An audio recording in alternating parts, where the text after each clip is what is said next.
ഇനി നമുക്ക് സാമ്പാർ ചീര വെച്ച് ഒരു കറി ഉണ്ടാക്കിയാലോ. കർക്കിടക മാസത്തിൽ പണ്ടുള്ളവർ പറയുന്നത് ഓരോ ദിവസവും ഓരോ ഇലകൾ ഉപയോഗിക്കുന്നതാണ്. കറികളിലായാലും അല്ലെങ്കിൽ നമ്മുടെ പലഹാരങ്ങളിലായാലും നമ്മൾ ഉൾപ്പെടുത്തുന്നത് നല്ലതായിരിക്കും. അപ്പോൾ ഈ മാസത്തിൽ നമ്മൾ ടേസ്റ്റ് നോക്കിയിട്ടല്ല ഭക്ഷണം കഴിക്കേണ്ടത്. നമുക്ക് എന്താണോ ശരീരത്തിന് വേണ്ടത് അതാണ് കേട്ടോ കഴിക്കേണ്ടത്. അപ്പോൾ ഇന്ന് നമുക്ക് സാമ്പാർ ചീര വെച്ചിട്ട് കറി ഉണ്ടാക്കാം. ഈ സാമ്പാർ ചീര നിങ്ങളുടെ പറമ്പിൽ ഇല്ല എന്നുണ്ടെങ്കിൽ മുരിങ്ങയില വെച്ചും കറി ഉണ്ടാക്കാം കേട്ടോ. സാമ്പാർ ചീര സാധാരണ എല്ലാ പറമ്പിലും ഉണ്ടാവുന്ന ഒരു ചീരയാണ്. അപ്പോൾ അതിന് വേണ്ടി ഞാൻ ആദ്യം കുറച്ച് ചക്കക്കുരുവും തോരപ്പരിപ്പും എടുത്തിട്ടുണ്ട്. ഒരു 10 ചക്കക്കുരു ഇതുപോലെ പുറംതൊലി മാത്രമേ കളഞ്ഞിട്ടുള്ളൂ. ഇത് കളയേണ്ട ആവശ്യമില്ല കേട്ടോ. ഇനിയിപ്പോൾ ഇതാ വെറുതെ ഞാൻ നീളത്തിൽ മുറിച്ചതാണ്. ഇത് നമുക്ക് കുക്കറിൽ വേവിക്കാനായി വെക്കാം. തോരപ്പരിപ്പ് 1 മണിക്കൂർ മുന്നേ ഞാൻ കഴുകി കുതിർത്ത് വെച്ചതാണ്. ഇതുകൂടി ചേർത്ത് ഇനി നമുക്കിതിലേക്ക് എരിവിന് ആവശ്യമുള്ള പച്ചമുളക് ചേർത്ത് കൊടുക്കുക. അതിൽ നമ്മൾ ചുവന്ന മുളക് ചേർക്കുന്നില്ല കേട്ടോ. ഞാൻ 3 പച്ചമുളക് ചേർത്ത് കൊടുത്തിട്ടുണ്ട്. ഇത് സാധാരണ നല്ല എരിവുള്ള പച്ചമുളകാണ്. ഇനി ഇത് വേവാൻ ആവശ്യമുള്ള വെള്ളം കൂടി ഒഴിച്ചു കൊടുക്കാം.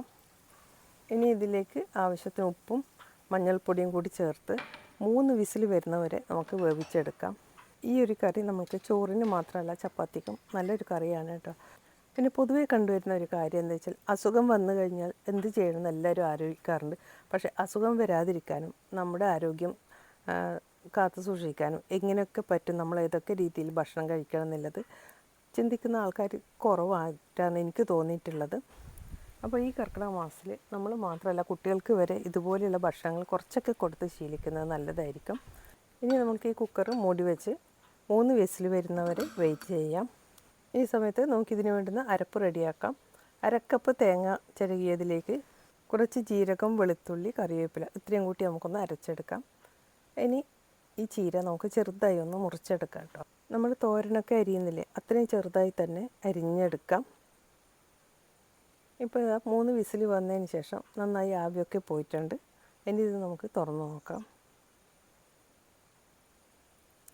ചക്കക്കുരുവൊക്കെ നന്നായി വെന്തിട്ടുണ്ട്. പരിപ്പും ചക്കക്കുരും രണ്ടും നന്നായി വെന്തിട്ടുണ്ട്. പിന്നെ ചക്കക്കുരു ഒന്നും അധികം വെന്ത് ഉടയരുത് കേട്ടോ. ഈ 3 വിസിൽ വന്നാൽ കറക്റ്റ് വേവാണ്. ഇനി നമുക്കിതിലേക്ക് നമ്മൾ അരിഞ്ഞു വെച്ചിരിക്കുന്ന ചീര ഉണ്ടല്ലോ അത് ചേർത്ത് കൊടുക്കാം. ചീരക്ക് അധികം വേവില്ലാത്തതുകൊണ്ട് തന്നെ ഇത് 2-3 പ്രാവശ്യം ഇളക്കി കഴിയുമ്പോൾ തന്നെ അത് വെന്ത് കിട്ടും. ഇപ്പോൾ ഇത് ഞാൻ ഫ്ലെയിം ഒന്ന് ഓൺ ചെയ്തിട്ടുണ്ട്. ഇനി നമുക്ക് മൂടി വെക്കേണ്ട ആവശ്യമില്ല. ചീര ഒന്ന് ഇളക്കി ഇതുപോലെ വേവിച്ചെടുക്കാം. ഇനി നമുക്കിതിലേക്ക് അരപ്പ് കൂടി ചേർത്ത് കൊടുക്കാം. ഇത് അരപ്പിൻ്റെ കൂടെ തന്നെ ഒന്ന് തിളക്കുമ്പോൾ ചീര വെന്ത് കിട്ടും കേട്ടോ. അതിനധികം വേവൊന്നും ഇല്ലല്ലോ. അപ്പോൾ ഈ സമയത്ത് നമുക്ക് ആവശ്യത്തിന് വെള്ളവും കൂടി ചേർത്ത് കൊടുക്കാം. പിന്നെ നമ്മൾ ആദ്യം ചക്കക്കുരു വേവിക്കുമ്പോൾ ഉപ്പ് ചേർത്താണ്. പക്ഷേ ഇത് തിളച്ച് കഴിയുമ്പോൾ നമുക്കിതിലേക്ക് ഉപ്പ് നോക്കിയിട്ട് അന്നേരം ചേർത്ത് കൊടുത്താൽ മതി. ആവശ്യത്തിനുള്ള വെള്ളവും കൂടി ഒഴിച്ചു കൊടുക്കാം. ഇനി ഇതിലേക്ക് കുറച്ച് കുരുമുളക് പൊടിയാണ് ഞാൻ ചേർത്ത് കൊടുക്കുന്നത്. ഇനി ഇതൊന്ന് തിളക്കട്ടെ. നന്നായി ഇളക്കി തിളപ്പിച്ചാൽ മതി കേട്ടോ. മൂടി വെക്കേണ്ട ആവശ്യമില്ല. ഇതേപോലെ ഒന്ന് ഇളക്കി തിളപ്പിക്കാം. ഇപ്പോൾ ഇത് നമ്മുടെ കറി ഇവിടെ ഏകദേശം റെഡി ആയിട്ടുണ്ട്. ഈ സമയത്ത് ഉപ്പ് നോക്കി ഞാൻ കുറച്ച് ഉപ്പ് കൂടി ചേർത്ത് കൊടുത്തിരുന്നു കേട്ടോ. അപ്പോൾ ഇത് നന്നായി തിളച്ച് വന്നിട്ടുണ്ട്. ഇനി നമുക്കിതിലേക്ക് താളിച്ച് കൊടുക്കണം. ചെറിയുള്ളിയും കറിവേപ്പിലയും നമുക്ക് വെളിച്ചെണ്ണയിലൊന്ന് താളിച്ച് ഒഴിച്ചു കൊടുക്കാം. ചെറിയുള്ളി ഇല്ലെങ്കിൽ സവാള ചേർത്താലും മതി.